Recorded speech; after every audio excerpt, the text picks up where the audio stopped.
Daily. Taste the Daily. Municipal ఎన్నికలైన వెంటనే చివరి వారం లేదా మార్చి తొలి వారంలో పరిషత్ ఎన్నికలు నిర్వహించాలని ప్రభుత్వం యోచిస్తున్నట్లు తెలుస్తోంది. పార్టీ పరంగా బీసీలకు 42% రిజర్వేషన్లు కేటాయించనున్నట్లు సమాచారం. కొత్త ఆర్థిక సంవత్సరంలో 16వ ఆర్థిక సంఘం అమల్లోకి రానుంది. పరిషత్లకు 550 కోట్లు పెండింగ్ నిధులు రావాలంటే 15వ ఆర్థిక సంఘం కాలపరిమితి ముగియడానికి నెల రోజుల ముందే ఎలక్షన్స్ నిర్వహించాలని ప్రభుత్వం యోచిస్తోంది.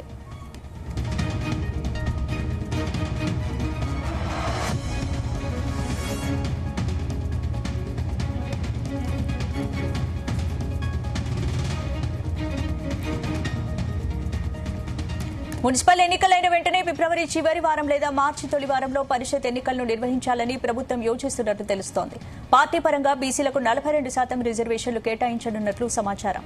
కొత్త ఆర్థిక సంవత్సరంలో 16వ ఆర్థిక సంఘం అమల్లోకి రానుంది. పరిషత్లకు 550 కోట్ల పెండింగ్ నిధులు రావాలంటే 15వ ఆర్థిక సంఘం కాలపరిమితి ముగియడానికి నెల రోజుల ముందే ఎలక్షన్స్ నిర్వహించాలని ప్రభుత్వం యోచిస్తోంది.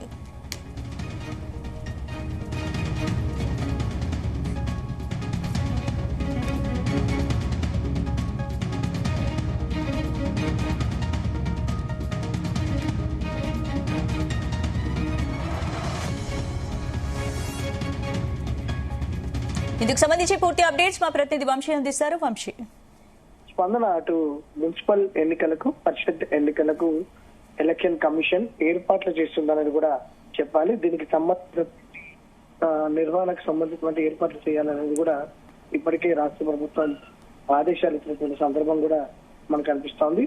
రాష్ట్రంలో మున్సిపల్ ఎన్నికల ప్రక్రియ ప్రారంభం కాకముందు ప్రభుత్వం పరిషత్ ఎన్నికల నిర్వహణ దిశగా కసరత్తు ప్రారంభించిందని కూడా చెప్పాలి. ప్రస్తుత ఆర్థిక సంవత్సరానికి 15వ ఆర్థిక సంఘం తెలంగాణ రాష్ట్రంలోని జిల్లా పరిషత్తులు, మండల పరిషత్తులను కేటాయించిన దాదాపుగా 550 కోట్ల నిధులు మునిగిపోయే పరిస్థితి నెలకొనడంతో వీలైనంత త్వరగా పరిషత్ ఎన్నికలు నిర్వహించాలనేది కూడా సర్కార్ భావిస్తా ఉంది.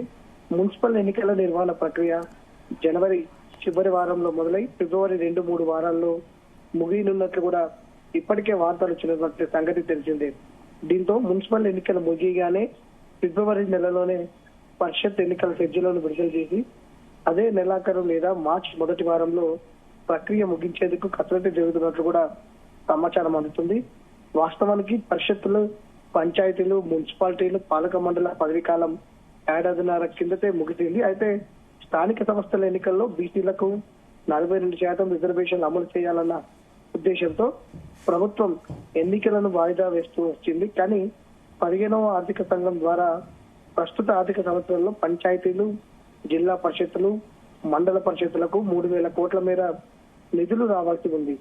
ఇందులో పంచాయతీల వాటా 2,450 కోట్లు కాగా జిల్లా పరిషత్తులు, మండల పరిషత్తులకు సంబంధించి 550 కోట్లకు ఉంటుందనేది కూడా అంచనా వేస్తున్నారు. రైట్.